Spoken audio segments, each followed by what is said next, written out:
Hello everyone, KirbyVolt here, and welcome back to Let's Play Mega Man ZX. In the last episode, we received Model P. Awesome! It is a very cool model, and we'll go over it in a little more detail in just a bit.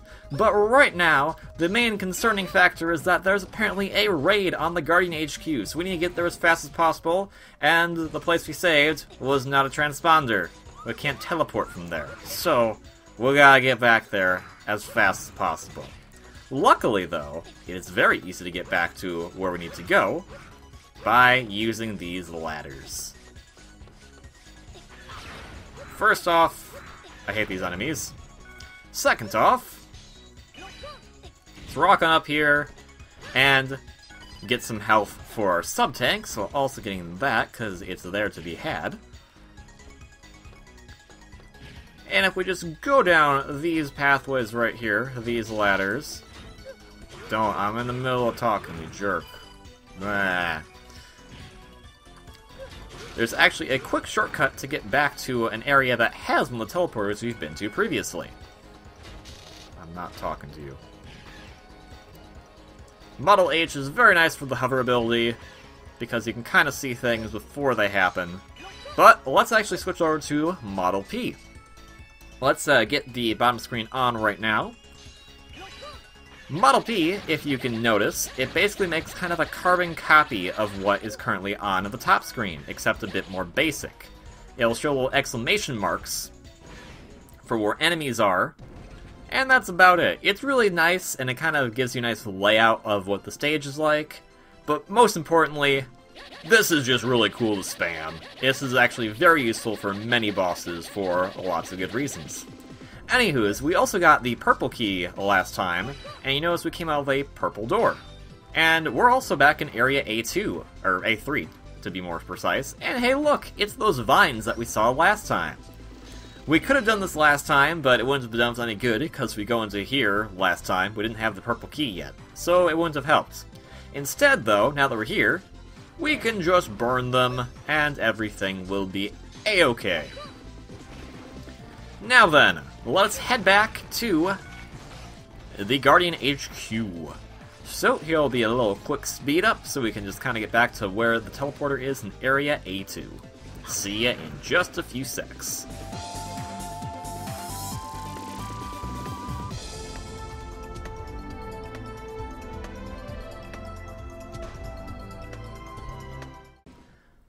Alright, so let us transport to the Guardian HQ. And if you're playing along for your first time, I would probably save right about here, because once we go and start this little onslaught, we will not be able to go back and save here, even though we have a save room right there. So, let's go talk to Prairie and see what the whole dealio is. Prairie, what's the status on the enemy fleet? Not good. They're right on top of us. This ship wasn't designed for heavy battle. If the enemy boards us, we're done for. Silver Ink's fleet has fired an opening volley. Returning fire. All hands, man the port and starboard machine guns. Don't let them get any closer. Vance, you have to get to the deck and do what you can to stop the boarding parties. Leave it to me. No one's gonna get hurt on my watch. I'll protect the Guardians. I think if we're gonna protect them, let's use the power of Model P that we just picked up, because I really enjoy this model. I feel like it's a lot more all-purpose than the other models, because most of them are just slashing, but this is kind of more, it's a rapid-fire type weapon, and I wish we had more of those. Look at all those airships. Oh, well, hello. So, for this section of the stage, they're trying to board. What we just want to do is basically get rid of the boarding stations that they are anchoring onto our ship. Getting rid of them will actually get rid of the enemies. They will try to fly into you as a suicide attack, essentially, but it's not that big of a deal.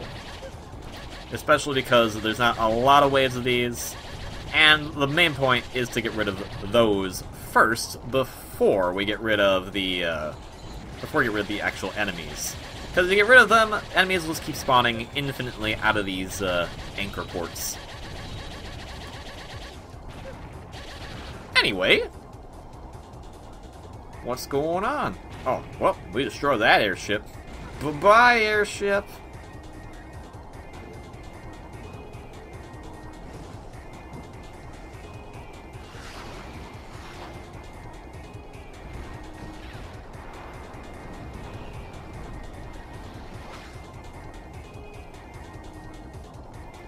They're the ones from before! Enemy troops aboard the ship. They're heading for the engine room down below. You have to get down there to protect the engines. Hurry! Don't worry.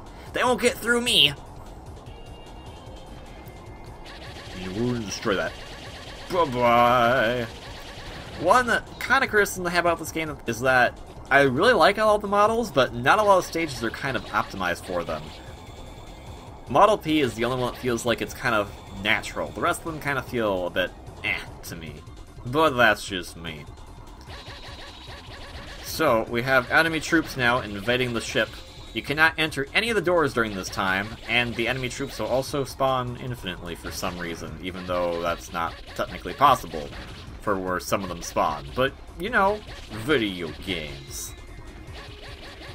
Anyways, the engine room is down on the very bottom. We saw that all the way back in episode 3 when we first got here, but why not just destroy a few enemies along the way? For fun.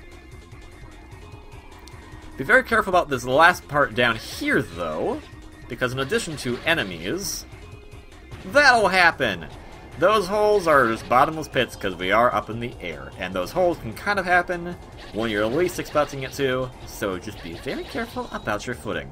Now, Model P is great, but we should probably use Model ZX.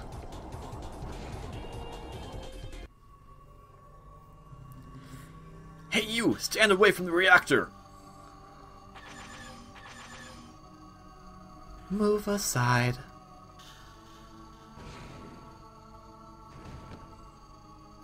Prairie, are you alright? Vance.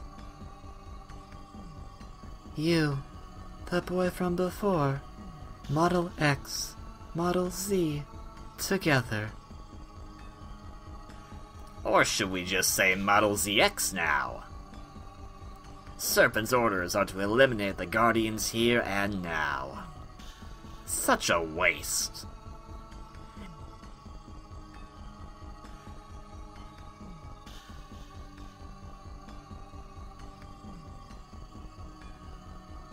It's time for one final test to see if you will make a worthy sacrifice for the revival of Model W. Sacrifice? Me? Prometheus, it's not fair. Don't worry. I'll be sure to leave some fun for you. That is, unless he's too fragile and gets blown to pieces. Vance! Get back, Prairie. I'll handle him.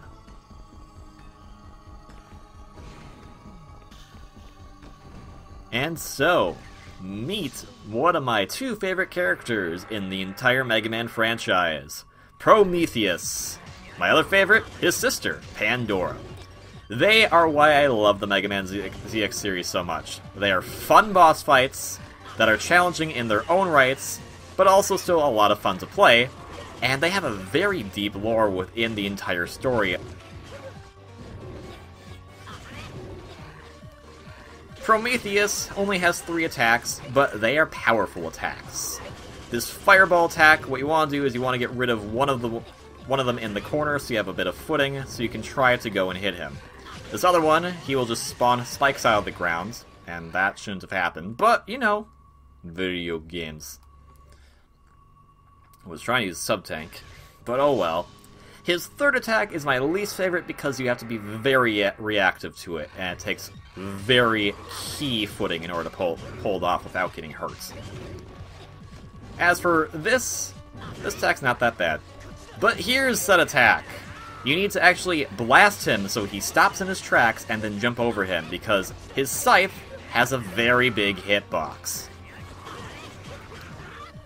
Prometheus, named after probably the Greek person of the legend, the Greek legend of Prometheus, the one who wanted to obtain the fire and all that stuff. His element is, fittingly enough, fire-based. Pandora also has a reference to mythology in her name, but we'll talk about her for a later time. Prometheus and Pandora both have their own unique battle theme, which is what the track we're hearing is right now, and I love this piece of music. It's just, they are fun characters, and while we don't know much about them right now, we're going to learn some stuff about them, and they are just a treat. Interesting. You're more powerful than I expected. You've combined the biometal fragments to draw out more power. Excellent feature. That woman knew what she was doing when she created that biometal. Wait! That woman? You're talking about Sis! Oh, you know her? Well, then you must not be of this time either. What an interesting little connection you two have. Wait! Get back here! Don't be so quick to bare your claws at me, little one. It'll cost you your life, just like the Red Mega Man his. Why, you... Consider yourself lucky to be alive. Remember this moment and how I let you live. If you want to press your luck, we'll be waiting.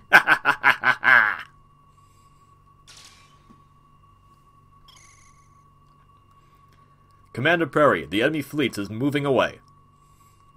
The enemy has retreated. I want a damage report. And make sure the wounded get priority. Understood. Vent, come back to the command center.